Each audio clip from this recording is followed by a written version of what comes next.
عارف لما تبقى ماشي على الدايت بالجرام ووزنك ما بينزلش.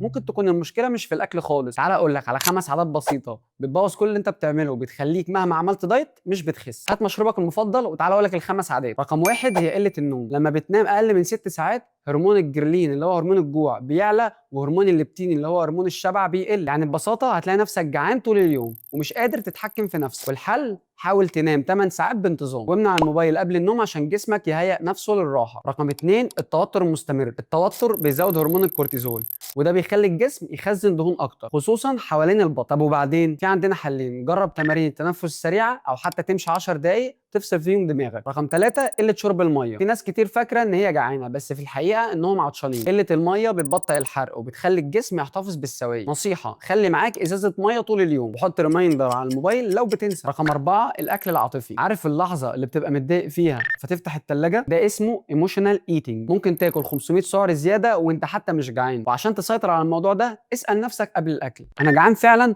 ولا زهقان او متوتر؟ طيب لو الاجابه ان انت مش جعان، حاول تشغل نفسك باي حاجه تانية زي كوبايه اعشاب او تنزل تقابل صحابك او حتى تلعب اي رياضه. رقم 5 الرياضه الغلط. في ناس بتقعد بالساعات تلعب كارديو بس، وفي ناس تانية ما بتتحركش خالص، والاثنين غلط. الصح والافضل انك تعمل ميكس بين تمارين الكارديو والمقاومه، حتى لو هتلعب مقاومه بوزن جسمك او بادوات بسيطه في البيت. ده بيسرع الحرق وبيحافظ على العضلات. وفي الاخر الدايت لوحده مش هيخليك تخس. النوم، التوتر، الميه، الاكل العاطفي والرياضه كلهم بيلعبوا دور اساسي. ابدا صلح عاده واحده بس من النهارده وهتلاحظ فرق كبير. اكتبوا لي في الكومنتات ايه اكتر عاده من ال5 دول بيأثروا على نزول وزنك. ولو الفيديو عجبكم ما تنساش تعمل لايك وسبسكرايب عشان تتابع كل جديد. وما تنساش صحتك مش رفاهيه، صحتك حياتك.